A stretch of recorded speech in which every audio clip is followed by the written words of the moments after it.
Hello बच्चों, चलिए इस प्रश्न को समझते हैं। किसी धनात्मक पूर्णांक a तथा b के लिए ab का मैसे और ab का लैसे का गुणनफल निम्न में से किसके बराबर है। विकल्प ए है उन दोनों धनात्मक पूर्णांकों के अनुपात के बराबर, उन दोनों धनात्मक पूर्णांकों में से b बटे a के बराबर, उन दोनों धनात्मक पूर्णांकों के गुणनफल के बराबर, या फिर उन दोनों धनात्मक पूर्णांकों के योगफल के बराबर। तो चलिए सबसे पहले हम बात करते हैं मुख्य अवधारणा की। मुख्य अवधारणा है अभाज्य गुणनखंड विधि के द्वारा लैसे एवं मैसे ज्ञात करना। अभाज्य गुणनखंड विधि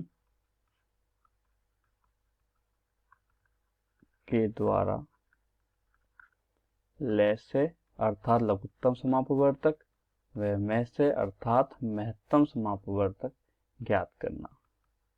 लैसे को हम अंग्रेजी में बोलते हैं LCM व मैसे को बोलते हैं HCF। LCM अर्थात लोएस्ट कॉमन मल्टीपल एवं HCF मतलब हाईएस्ट कॉमन फैक्टर। तो चलिए हम बात करते हैं किन्हीं दो संख्याओं को लेकर के, दो धनात्मक पूर्णांकों को लेकर के, और उनके बाद उनका लैसे मैसे ज्ञात करके उनका गुणनफल ज्ञात करेंगे। तो लेते हैं माना दो धनात्मक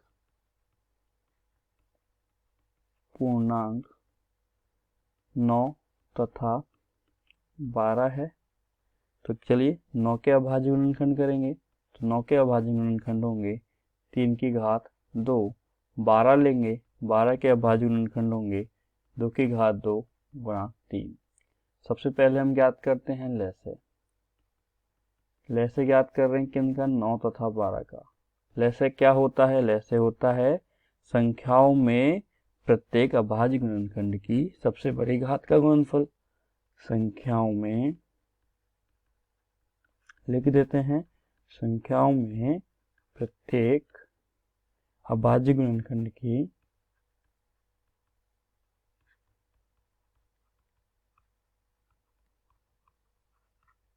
सबसे बड़ी घात का गुणनफल।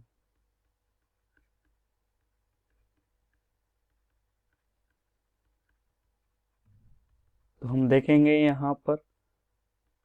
यहाँ हम जो हमने अभाज्य गुणनखंड ज्ञात किए हैं उनमें प्रत्येक अभाज्य गुणनखंड लिखेंगे।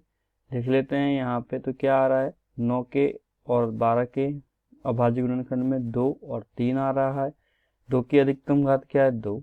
3 की अधिकतम घात क्या है, 2 का गुणनफल अर्थात ये 2 की घात 2 होता है 4, 3 की घात 2 होता है 9, 4 गुना 9 करने पे आता है 36।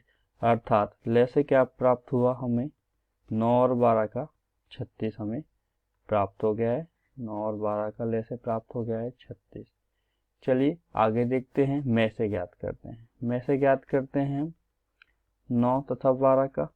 9 12 का मैसे क्या होगा, प्रत्येक उभयनिष्ठ अभाज्य गुणनखंड की सबसे छोटी घात का गुणनफल। प्रत्येक उभयनिष्ठ अभाज्य गुणनखंड की सबसे छोटी घात का गुणनफल।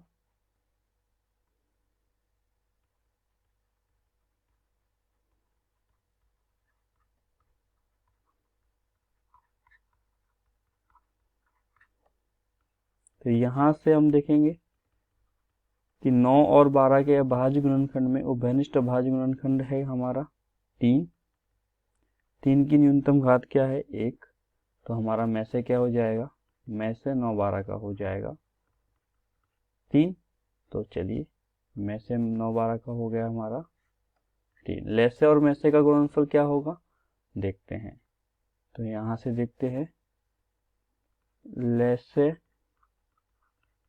9 12 का और मैसे 9 और 12 का गुणनफल, लैसे और मैसे का गुणनफल होगा, लैसे है 36 गुना 3 अर्थात 108। विकल्पों को लेते हैं। विकल्प लेंगे, हमने माना है एक संख्या a मानी है, a बराबर 9, b बराबर 12 माना है। तो चलिए हम देख लेते हैं 108 कब आएगा, देख लेते हैं। a बटे b हम कर देंगे, तो a बटे b पे आएगा 9 बटे 12 अर्थात विकल्प a क्या हो जाएगा, गलत, 108 के बराबर नहीं है। b बटे a लेंगे, b बटे a हो जाएगा 12 बटे 9, ये भी 108 के बराबर नहीं है, तो विकल्प बी भी क्या हो जाएगा, गलत हो जाएगा। a प्लस बी लेते हैं अर्थात 12 प्लस 9 लेते हैं, तो देखेंगे यहाँ भी क्या हो जाएगा 21, अर्थात इससे भी हमें 108 प्राप्त नहीं हो रहा, तो विकल्प सी भी गलत है। विकल्प डी भी गलत है, माफी चाहेंगे, विकल्प डी भी गलत है।